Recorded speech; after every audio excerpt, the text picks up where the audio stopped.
Greetings, everybody, and welcome again to Shepherd's Voice Magazine. It's good to be with you. I know many of you watching right now aren't from the Calgary area up here in Alberta, Canada. And because of that, I hope you'll indulge me just a moment while I do just a short bit of local housekeeping before we get going with our message today. And I'll just start by saying I've been asked a number of times recently whether or not we are going to go back to live and in-person services.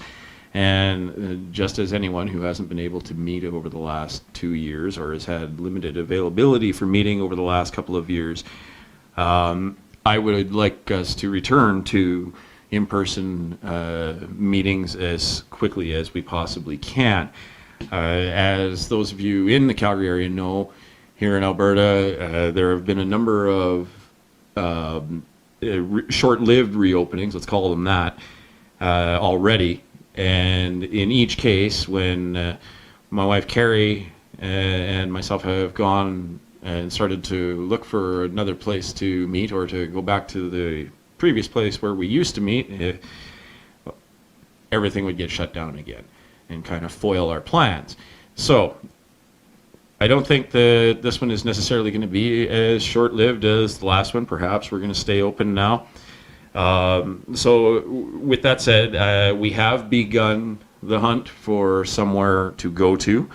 Our previous location, it was the Marlborough Community Centre here in Calgary, Alberta, increased its rental cost substantially, and it's due to the new cleaning regimen and increased disinfecting and that sort of thing of the facility that have been implemented there that have driven the cost up remarkably.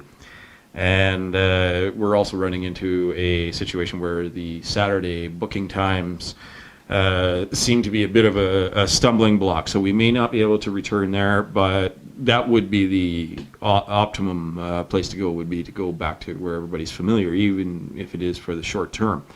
But we'll be letting everyone know via email, hopefully on these messages and on the website and that sort of thing, as we near a decision on where we're going to go and we make those plans. We'll let everybody know. And in the meantime, if anyone is aware of available meeting places, please get a hold of us. You can get a hold of us through the Calgary website or through SVM, and through the SVM website, shepherdsvoicemagazine.com or .org, shepherdsvoicemagazine.org, or cogcalgary.com. If you missed that, we'll put those addresses down in the description when this premiere runs. So, thank you to all of you for your patience for that, and we appreciate your ongoing support.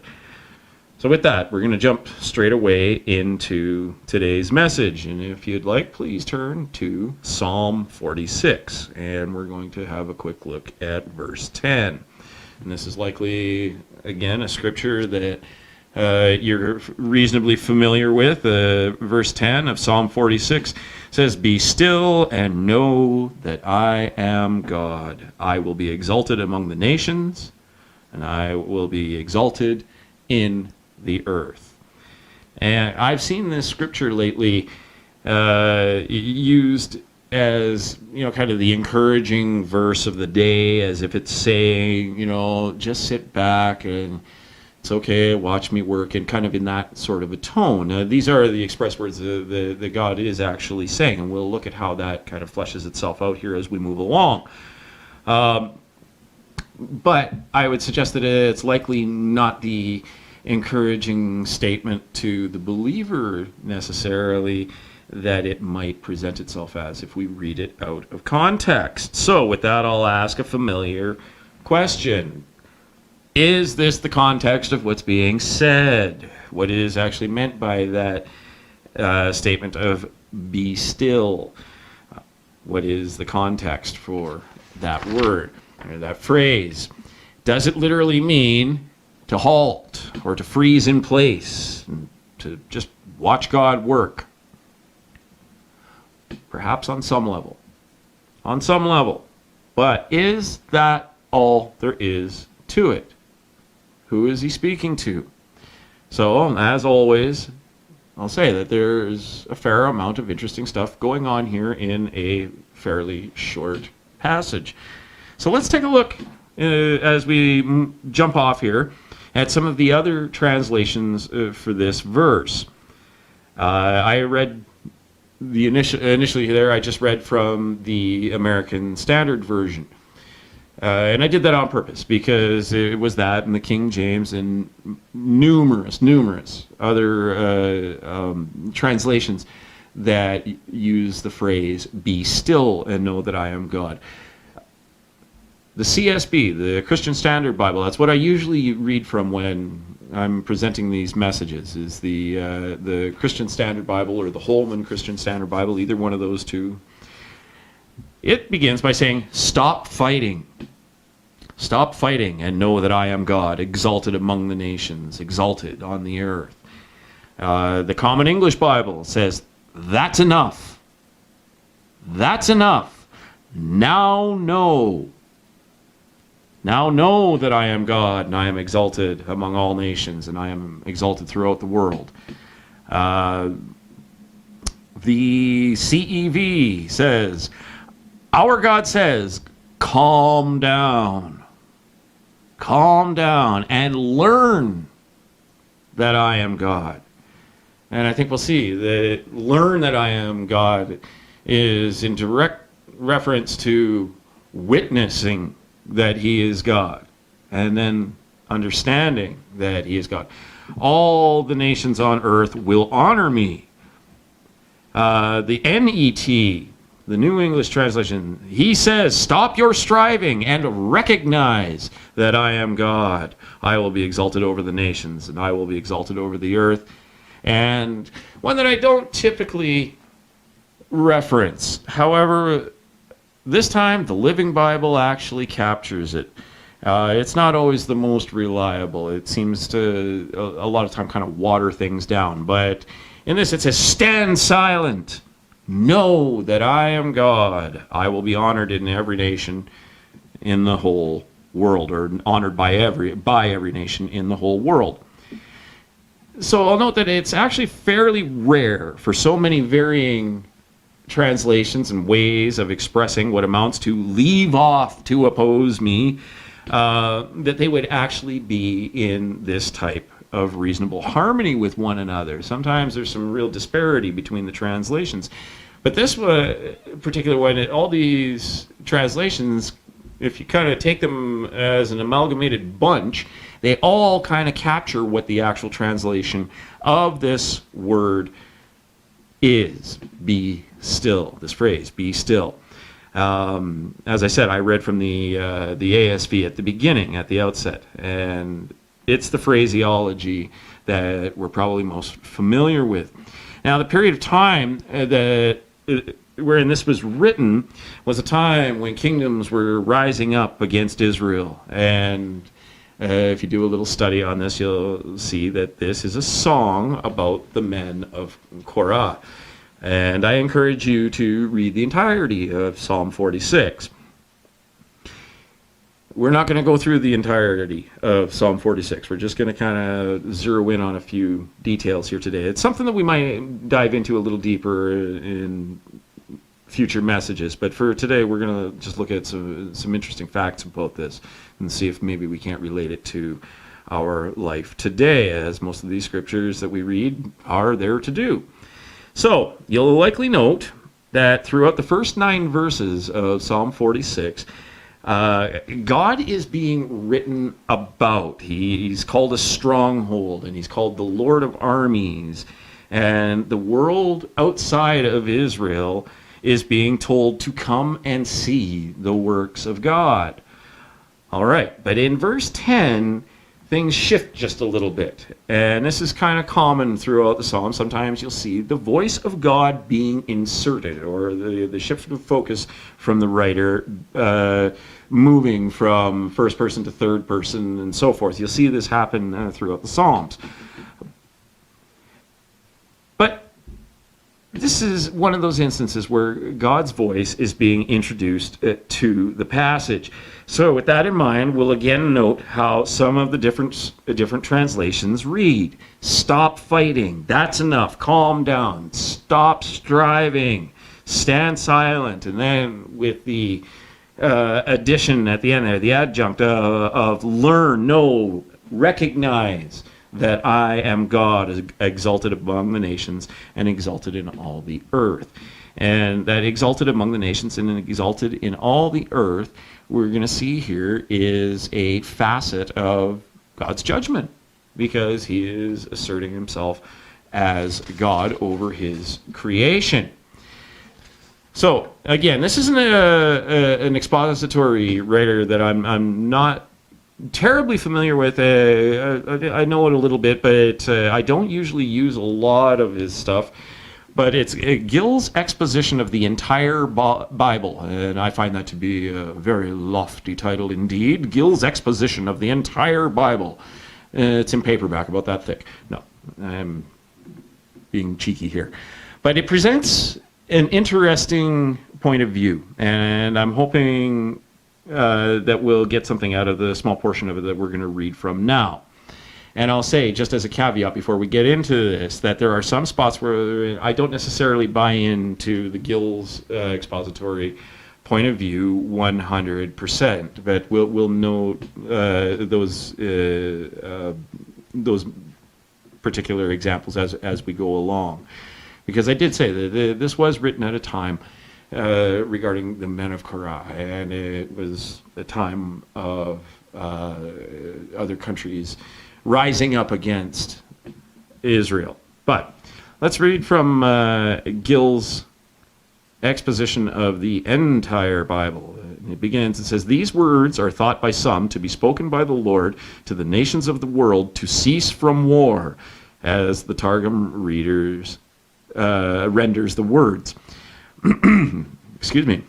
"Or from going up any more against Jerusalem.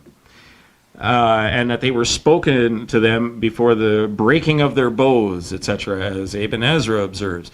You'll note that Gill makes a number of references to other biblical scholars here. I should have noted this at the beginning.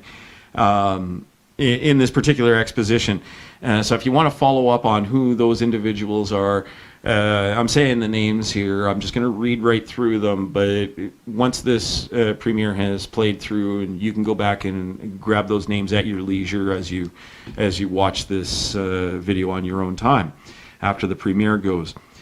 Before the breaking of their bows, etc., as Ibn Ezra observes, or that they are an exhortation excuse me, to them to cease from their evil works and know that the Lord is God and has power to raise up and to make low, which is Kimchi's sense of the words. And I'm going to just pause there for 1 second and say that, excuse me, that this is indeed a point where we need to note that I don't believe 100% in Gill's complete dismissal of those particular facts. Okay, the dismissal of the idea that this was written with ceasing war in mind, or the ceasing of evil works, nations at the time rising up against Jerusalem. That those things weren't in consideration. I think they clearly were.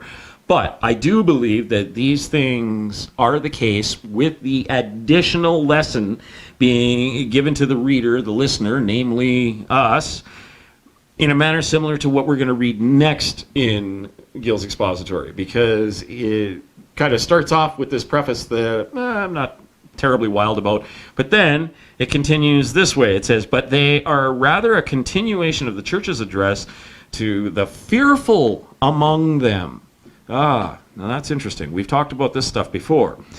"As before, to behold the works of the Lord." So here, to hearken to what he says as follows: "Be still. Not that they should be like sticks and stones, stupid, indolent, and unconcerned at the commotions that were in the earth, and be unaffected with the judgments of God, and be wholly silent and inactive, but that they should not be fearful, nor fretful and impatient. And I think this strikes at the heart of what this be still means. Or restless and tumultuous, but be quiet and easy, resign to the will of God, and live in an assured expectation of the appearance of divine providence in their layout. And know, as it says, and know that I am God, and know, that is, to own and acknowledge that he is God, a sovereign being that does whatever he pleases, that he is unchangeable in his nature, purposes, promises, and covenant, and that he is omnipotent, able to help them and deliver them at the last extremity. Again, that he is omniscient and knows their persons, cases, and troubles, and how and where to hide them till the storm is over. And here's where I think he really hits the nail on the head. That he is the all-wise God and does all things after the counsel of his own will, and makes all things work together for good to them. I'll read that again. Makes all things work together for good to them. What's that? The counsel of his own will. And that he is faithful to his word and promise, and will not suffer them to be overpressed and bore down with troubles. Who further says, for their encouragement, and is to be hearkened to in it, I will be exalted among the heathen, with or in the conversion of the Gentiles, when the kingdoms of this world shall become Christ's, and all nations shall come and worship before him, as referenced in Revelation 11 and verse 15. All right. I think some very interesting points are brought up in what is said here. However, irrespective of where this message was originally directed or to whom God is saying, and I'll reference the Living Translation again, the Living Bible, stand silent. And what this means for the listener is to pay attention prior to God acting on and within his judgment. His judgment. And I'll make this statement. His acting and his judgment is not subject to our reasoning or rationale. I think Gill's expository captured this very well when he says he does all things after the counsel of his own will. It goes along with his purposing everything within himself. So note that he says to stand silent, which is to be in full awareness that he is God and is in control of all that it means and all that it takes to be God, and that he will be exalted throughout the world and the nations, clearly on his terms. And for reference, this would go along with what we read in Romans 11:33, where it says, "Oh, the depth of the riches and the wisdom and knowledge of God. How unsearchable are his judgments, and how inscrutable are his ways." Again, speaking to these things not being subject to our reasoning. Now, if you backtrack to Isaiah 55 and verses 8 and 9, and again, this is a very, very familiar scripture for us. It should be. Verses 8 and 9 says, "For my thoughts are not your thoughts, neither are your ways my ways, declares the Lord. For as the heavens are higher than the earth, so are my ways higher than your ways, and my thoughts than your thoughts." See, along with verses like these, the vibe I'm getting is that there are points when God, by his own divine reasoning and counsel with his will, acts and will act. And in so doing, he calls for the interruptions to stop. Where he literally says, "That's enough. Calm down. No more striving. Be silent and bear witness See, I asked at the outset if there were other scriptural references to similar statements or the same statement, which includes standing silent, etc. And in Revelation 8, we see the same thing happening at the opening of the seventh seal. We'll read that very quickly here. Revelation 8 and verse 1. We'll look at a couple of different verses here in Revelation 8, but we won't dwell here long. When he opened the seventh seal, there was silence in heaven for about half an hour. All right. So we see again this silence, this calling to the end of interruption. And it even extends to heaven. There was silence in heaven for about half an hour when he even tells heaven, quiet, calm down. And as part of acting upon his judgment, we read the following in verse 5. See, he employs an angel here in what we're reading to begin to carry out a facet of his judgment. And we'll see what that looks like here. Verse 5, it says, the angel took the incense burner, filled it with fire from the altar, and hurled it towards the earth. And there were peals of thunder, rumblings, flashes of lightning, and an earthquake, just to top things off. There's an earthquake. So, in these two verses, again, we see the halt to speaking, the ceasing of noise, no more interruption, and then an act of assertion by God that he is the mighty God. So let's back up what we read in Revelation with something kind of boots on the ground here. Let's go back to the Old Testament and look at Habakkuk in chapter 2. Poor old Habakkuk. We overlook him a lot. We don't seem to go to him very much.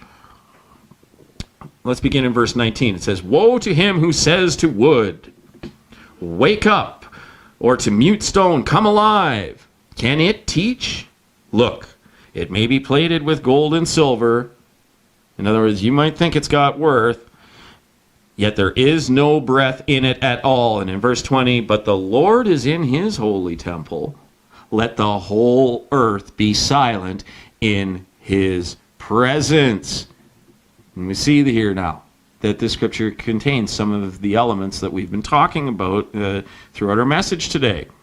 And I encourage you to read the rest of, or all of Habakkuk 2 on your own. That said, I'll give you a little spoiler alert about Habakkuk 2. This chapter sees God dealing with the greedy, the violent, drunkenness. And then he speaks with regard to the idolater. So when we read, woe to him who says to wood, awake, or tells stones to rise up, he's drawing our attention to a comparison of sorts. And that is that he says, in there is no breath at all, but the Lord is in his holy temple. This is a contrast. This is a contrast he's bringing to bear here. A contrast to these dead idols, these empty idols and idolatry. In complete opposition to God, who is, of course, very much alive. And it says, in his holy temple.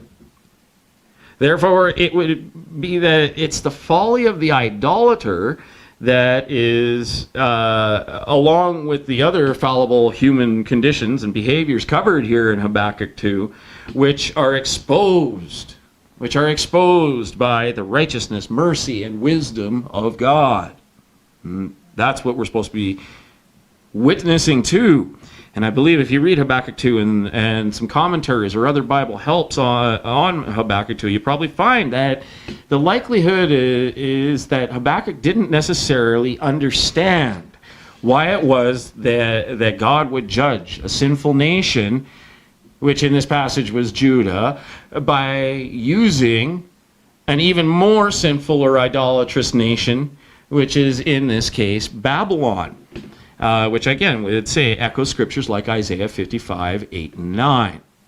But it's that final statement, let the world be silent in his presence, that God reminded Habakkuk of his wisdom and his reasoning, not to mention his strength, his glory, righteousness, and what was and will be his ultimate triumph, brethren. God was aware then that Babylon encompassed everything from greediness, pride, idolatry, and drunkenness. And God knew how to deal with all of those things then. So when we observe our own surroundings and what's going on in the clamor of the outside world that we see today, I believe he's still telling us. And he wants us to internalize and truly believe and understand that he still does. He still does know how to handle these things. And we need to give over to his reasoning and rationale. So with that, brethren, I'm out of time, out of pages. Buy Jim's book, From Babylon to America. It's available on the interwebs. You should have no problem with finding it. Thank you for joining us today. Make sure to hit the subscribe button, the little bell icon, get notified when we're putting up new messages. Thanks for being with us, brethren. Happy Sabbath, and we'll see you next time on Shepherd's Voice Magazine.